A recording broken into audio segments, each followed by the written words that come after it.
सरकारी परिवहन की बसों में आपने अक्सर लिखा देखा होगा, सवारी अपने सामान की खुद जिम्मेदार है। आज जनता पर बंदिशों की नई बरसात करने की फिराक में घूम रही है सरकारें।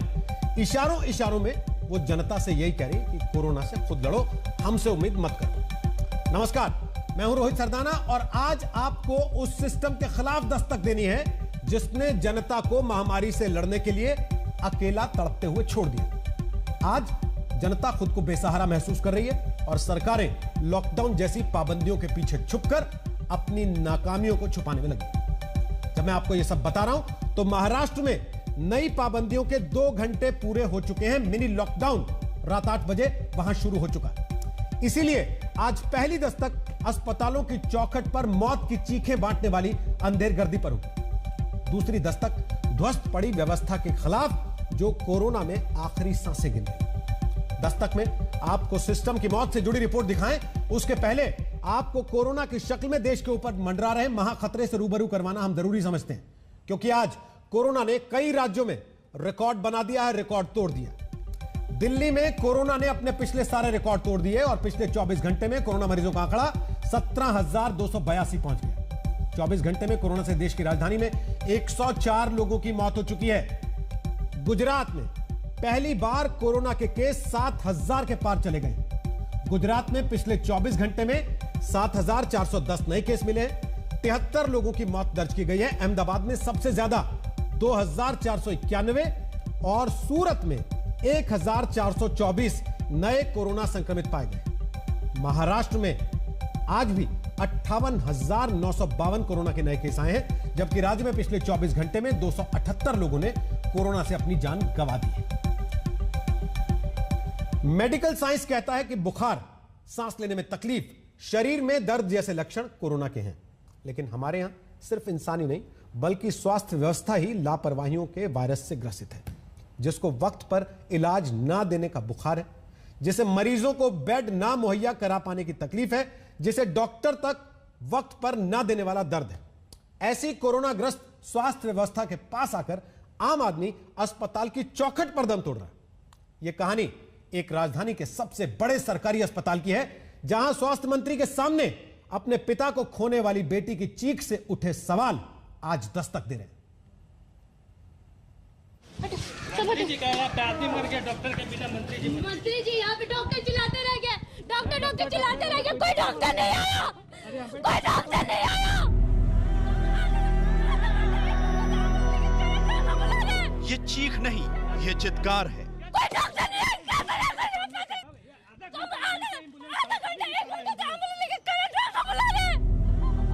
झारखंड की राजधानी रांची में एक बेटी की चित्कार। कोई डॉक्टर नहीं आया।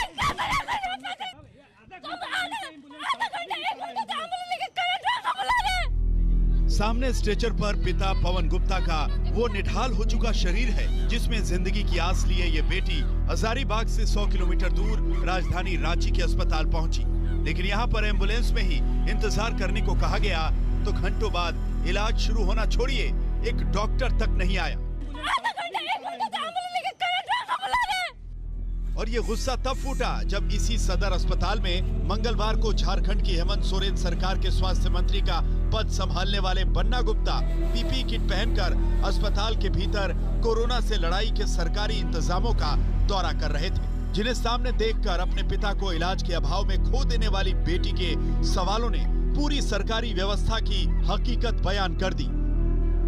मंत्री जी कह रहा है आदमी मर गया डॉक्टर के बिना। मंत्री जी यहाँ पे डॉक्टर चिल्लाते रह गए, डॉक्टर चिल्लाते रह गए, कोई डॉक्टर नहीं आया, कोई डॉक्टर नहीं आया, कोई डॉक्टर नहीं आया।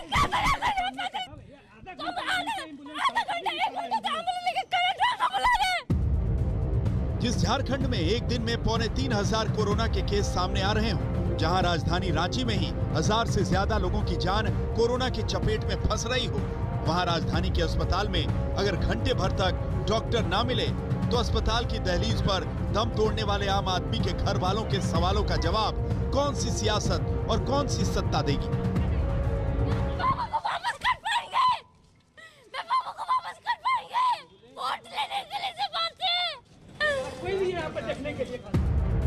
इसके बाद जिंदा आया आम आदमी स्वास्थ्य मंत्री के सामने ही डॉक्टर न मिलने पर लाश में तब्दील होकर स्ट्रेचर पर चला गया और स्वास्थ्य मंत्री का जवाब आया। स्वास्थ्य विभाग तो कोई राजनीति का विभाग है नहीं, ये तो धर्म का विभाग है, मानवता का विभाग है। अब इस पे कोई क्या कह रहा है, उतनी अभी फुर्सत नहीं है। अभी ये है कि कैसे भी करके लोग जल्दी जल्दी ठीक हों, जल्दी जल्दी लोगों को बेड मिले, स्वास्थ्य लाभ हो, वो प्रायोरिटी है। प्राथमिकता क्या यही है कि डॉक्टर न मिले और बेटी पिता को अस्पताल की दहलीज पर अपनी आंखों के सामने दम तोड़ता देखे। कोई डॉक्टर नहीं है,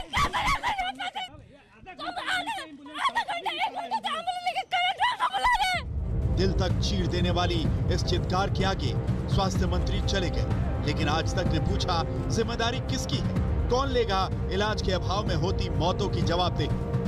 मैं वहाँ किसी को बता के नहीं गया था, मैं वहाँ रैंडम चेकिंग में गया था और मैं वहाँ कोविड के आईसीयू वार्ड में मैं मरीजों को देख रहा था, वहाँ पर मैं था। मुझे नहीं मालूम है कि नीचे की परिस्थितियाँ क्या हुई है।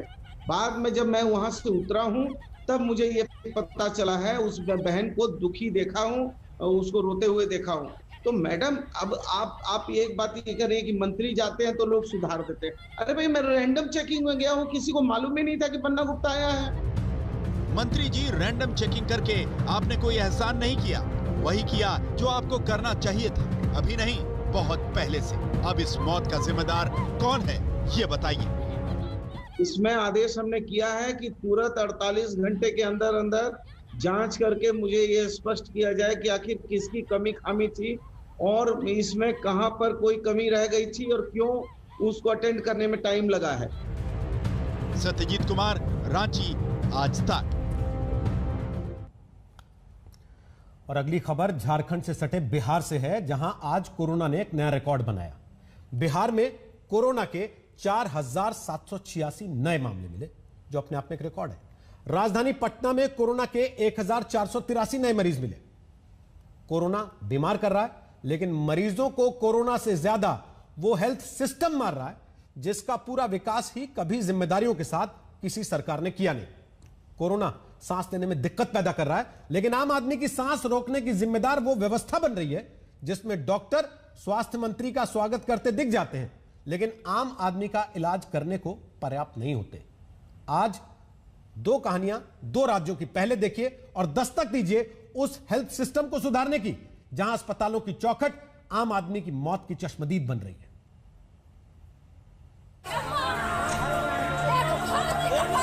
कोरोना पॉजिटिव थे, रात में आए थे तो हम एम्स गए, वहाँ बोले कि यहाँ जगह नहीं है।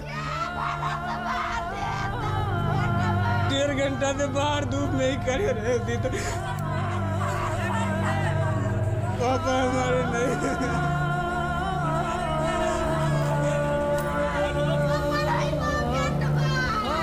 अस्पताल की चौखट पर आकर भी जब इलाज के अभाव में टूट जाए दम आम आदमी का, तो उठती है चीख, जिससे फट जानी चाहिए उस सिस्टम के कान के पर्दे, जिसे कभी वक्त रहते ना सुनने की बीमारी। इस तस्वीर में एक माँ है, माँ से चिपटकर उसे संभालता एक बेटा है। वो बेटा जो अपनी माँ को ढांढस बंधा रहा है, जिसने अपना पिता और उसकी माँ ने अपने पति को इसी अस्पताल की चौखट पर सिस्टम की नाकाम नीतियों के कारण खो दिया है। ये एक पूर्व फौजी का परिवार है, जिन्हें पत्नी और बेटा लखीसराय से पटना के नालंदा मेडिकल कॉलेज अस्पताल के कोरोना वार्ड में इलाज के लिए लेकर आए थे, लेकिन आरोप है कि 1.5 घंटे तक पटना के इस अस्पताल के भीतर तक दाखिल होने की इजाजत नहीं मिली। कोरोना से तड़पता एक पूर्व फौजी हॉस्पिटल की दहलीज पर धूप में इंतजार करते करते दम तोड़ देता है। आए थे 1.5 घंटा पहले, पापा बहुत सीरियस में थे, हम बोले भी कि पापा को अंदर एडमिट कर दीजिए, उसके बाद जो करना, तो धूप में छोड़ दिए पापा को। हम बोले थे कि अंदर कर दीजिए, धूप में बहुत लो हो गया पूरा। लास्ट में पापा हमारे नहीं। यहाँ एक आम आदमी को अस्पताल में 1.5 घंटे तक देखने को डॉक्टर, इलाज को दवा नहीं मिलती। उसी अस्पताल का दौरा करने जब बिहार के स्वास्थ्य मंत्री मंगल पांडे पहुँचते हैं, तो आधा दर्जन से ज्यादा डॉक्टर और दूसरे मेडिकल स्टाफ बाहर अगवानी के लिए खड़े मिलते हैं। कार से उतरते मंत्री के लिए अस्पताल के अधिकारी और डॉक्टर आ जाते हैं, लेकिन इन्हीं में से एक डॉक्टर भी अगर उस पूर्व फौजी को वक्त रहते देखने को मिल जाता तो इस मां के मांग का सिंदूर नहीं उजड़ता। स्वास्थ्य मंत्री मंगल पांडे को अंदर ले जाकर उस स्वास्थ्य व्यवस्था का मुआयना पीपीई किट पहनाकर किया जा रहा था, जिसका शिकार आम आदमी बाहर अपनों को खोने के बाद टूट चुका है, बिखर चुका है और दर दर की ठोकर खाने के बाद पटना के इस नालंदा मेडिकल कॉलेज में इलाज के लिए पहुंचा था। कोरोना पॉजिटिव थे, सांस लेने में प्रॉब्लम था। कहाँ से आए हैं? लखीसराय से। विनोद से। कब से बीमार थे? 3-4 दिन से। कहाँ यहाँ कहाँ आए थे? कौन?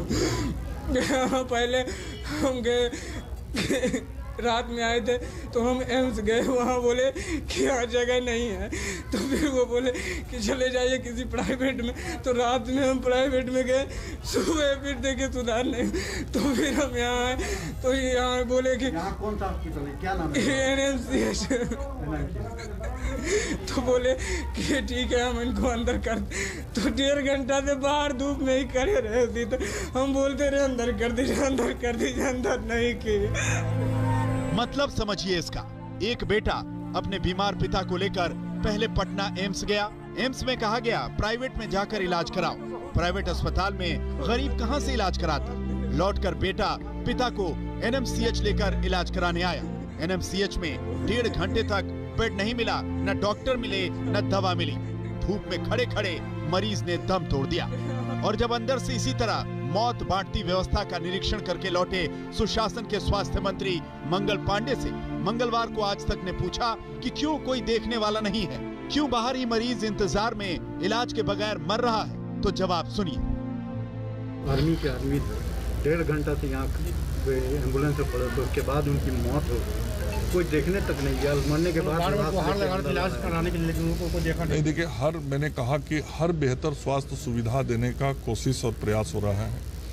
अस्पतालों में निश्चित रूप से विगत कुछ दिनों में अचानक से संख्या बढ़ी है और इसीलिए स्वास्थ्य सुविधाओं को बढ़ाने का लगातार प्रयास हम सब कर रहे हैं। कोई भी मौत होता है वो बहुत दुखद होता है, कष्ट होता है, चूँकि हर व्यक्ति की जान बचाने के लिए ही हम लोग काम कर रहे हैं, हमारे चिकित्सक सब काम कर रहे हैं और हमारे चिकित्सक या चिकित्सा कर्मी आप सब लोग देखते हैं आखिर दिन रात इस अस्पताल में भी लोगों की जान बचाने का काम कर रहे हैं। कोई भी घटना इस प्रकार की होती है तो मन को जरूर पीड़ा होता है। स्वास्थ्य मंत्री के बयान से पीड़ा महसूस करने के नाम पर फेंकी गई गोली पर मत जाइए, क्योंकि कैमरे में कैद तस्वीरें झूठ नहीं बोलती।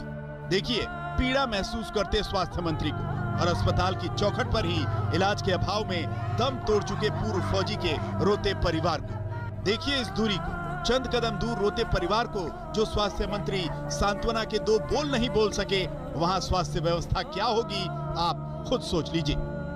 समझ नहीं आता कि जिनके सामने वक्त पर डॉक्टर देखने को न मिले और भर्ती तक समय पर न मिलने पर खत्म हो गया परिवार पड़ा हो, वो अंदर पीपीई किट पहनकर कौन सा इंतजाम देखने आए होंगे। वैसे रोते हुए परिवार को जो मंत्री जी कैमरे के सामने ही ढांढस नहीं दे पाए, वो कुछ ही घंटों बाद दावा है कि पश्चिम बंगाल में पार्टी के लिए चुनाव प्रचार करने गए थे, शायद ये बताने कि बिहार जैसी स्वास्थ्य व्यवस्था देश में कहीं नहीं है।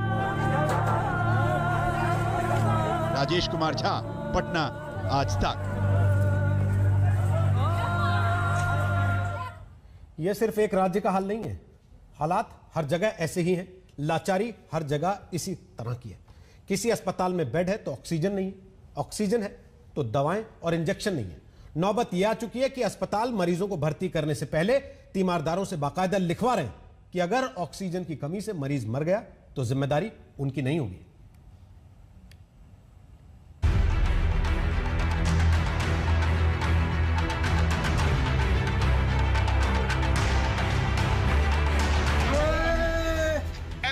चीखते इस कोरोना मरीज की पूरी कहानी आप सुने, उससे पहले आप मध्य प्रदेश के मुख्यमंत्री का राज्य में ऑक्सीजन को लेकर दावा सुनिए।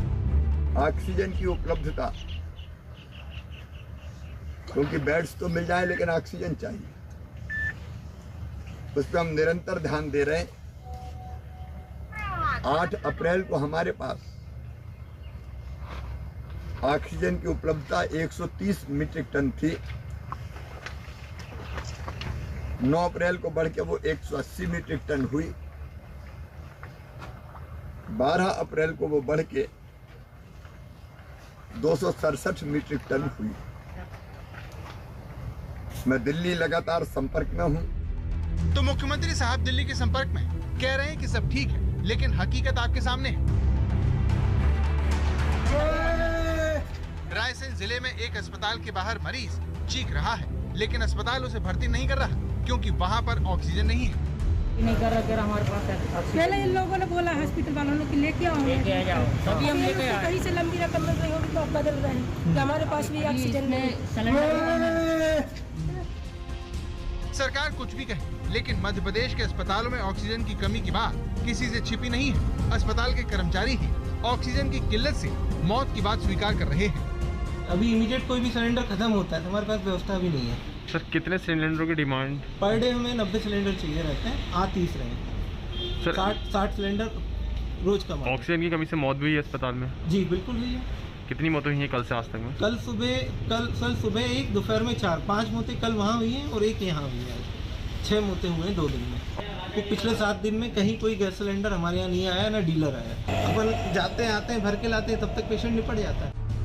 नौबत ये आ चुकी है कि अब अस्पताल मरीजों को भर्ती करने से पहले उसके रिश्तेदारों से एक अंडरटेकिंग भी ले रहा है कि अगर ऑक्सीजन की कमी से उनके मरीज की मौत हो गई तो वो जिम्मेदार नहीं होंगे।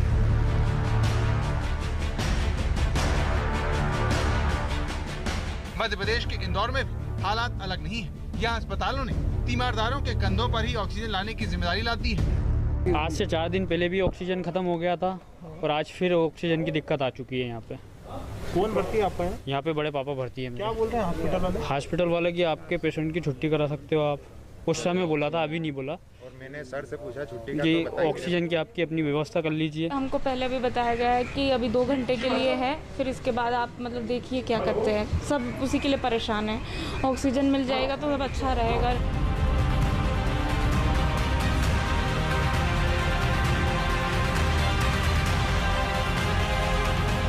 दुर्भाग्य देखिए, जिन लोगों के पास ऑक्सीजन है उन्हें जमीन पर लेटकर इलाज करवाना पड़ रहा है। ये उज्जैन का कोविड सेंटर है, जहां कोरोना मरीजों का इलाज जमीन और कुर्सी पर बैठाकर किया जा रहा है। आपको भले ही ये आपत्तिजनक लग रहा हो, लेकिन जिला कलेक्टर को ये सामान्य लगता है। अगर कोई व्यक्ति बहुत ही लो सैचुरेशन के साथ में आता है, कोई अगर 60 की सैचुरेशन में, 70 की सैचुरेशन में आता है, तो जब तक कि उसके टेस्ट किए जाते हैं, उसको हॉस्पिटलाइज किया जाता है। अगर आप किसी भी उसके लिए, बीमारी के इलाज के लिए किसी भी अस्पताल में जाते हैं तो ऐसा नहीं होता है कि तत्काल आपको बैठा के ऑक्सीजन वहाँ पर बेड पे लगा दी जाती है, क्योंकि पहले उसका टेस्ट करना पड़ता है और उसका ऑक्सीजन सैचुरेशन वगैरह देखना पड़ता है, फिर वगैरह लेना पड़ता है।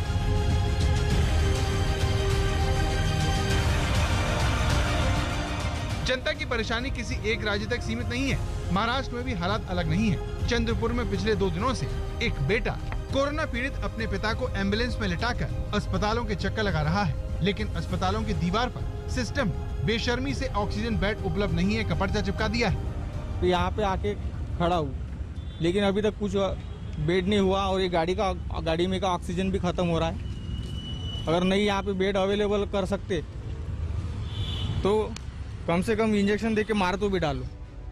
35 लाख की आबादी वाले शहर नागपुर में भी वेंटिलेटर, ऑक्सीजन और आईसीयू बेड खत्म हो चुके हैं।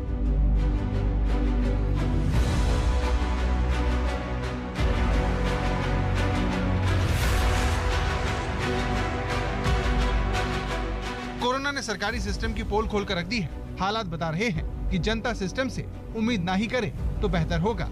हेमेंद्र शर्मा, भोपाल, आज तक।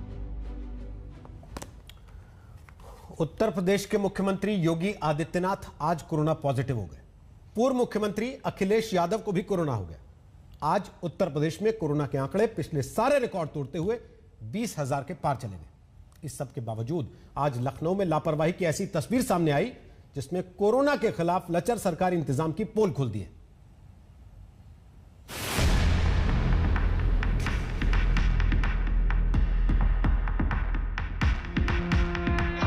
यहाँ कोरोना ना होना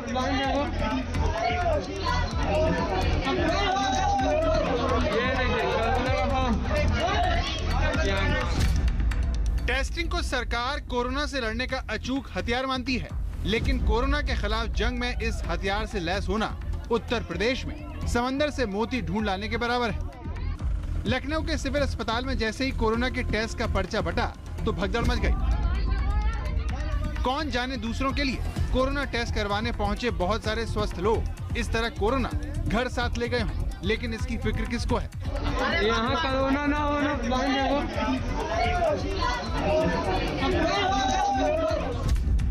मंगलवार को ही राज्य के कैबिनेट मंत्री ब्रजेश पाठक ने अपनी चिट्ठी से राजधानी में टेस्टिंग को लेकर जनता को हो रही परेशानी की शिकायत की थी।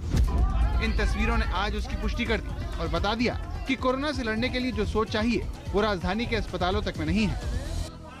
हम मौजूद है लखनऊ के लोहिया अस्पताल में, जहां आप देख सकते हैं किस तरीके से लंबी लाइनें लोगों की लगी है जो कोरोना की टेस्टिंग के लिए आए हैं, लेकिन काउंटर्स की कमी और जिस तरीके से लंबी वेटिंग यहां पर हो रही है वो एक बड़ी समस्या के तौर पे लोगों के सामने है। यहाँ पर फीडिंग की सबसे ज्यादा दिक्कत हो रही है। यहाँ पे 1 घंटा 2 घंटा लग रहा है। अगर फीडिंग तेज हो तो वहाँ पे टाइम नहीं लग रहा है। केवल फीडिंग और यहाँ पे काउंटर बढ़ाए जाए और एक्सपर्ट जो है यहाँ पे स्टाफ रखा है जो तेज काम करे। 2 ही केवल खुले हुए हैं और इनको इतनी अकल नहीं है। सिक्योरिटी गार्ड बता रहा है कि इतने बदतमीज हैं स्टाफ कि इनको पूरे काउंटर खोलने चाहिए जब इतनी लंबी भीड़ है। एक कोई मरीज आ रहा है उसको कम से कम 3 घंटे इस समय काउंटर यहाँ पे चल रहे हैं। केवल 2 काउंटर चल रहे हैं और यहाँ पे ये पूरे स्टाफ आधे हैं। हमारे डॉक्टर्स, माइक्रोबायोलॉजिस्ट और लैब टेक्नीशियंस जो है वो संक्रमित हो गए। उस वजह से उस लैब को जो है वो कुछ दिन के लिए जो है वो बंद रखा गया है। तो ये अब लोड जो है वो केजीएमयू के ऊपर और आरएमएल के ऊपर एक्स्ट्रा आ गया है। उस वजह से थोड़ा सा जो है विलम्ब हो रहा है। इसी के साथ हम दस्तक में एक छोटा सा ब्रेक ले रहे हैं, लेकिन ये दस्तक अभी जारी है। दिल्ली के अस्पतालों की रियलिटी रिपोर्ट आपको दिखाएंगे। आप बने रहिए आज तक के साथ इस ब्रेक के बाद।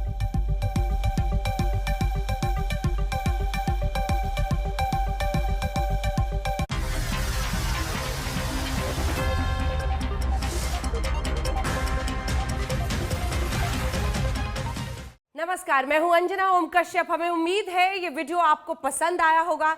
लेटेस्ट खबरों के लिए यूं ही देखते रहिए आज तक और इस वीडियो के पसंद आने पर लाइक, शेयर एंड सब्सक्राइब करना ना भूलें।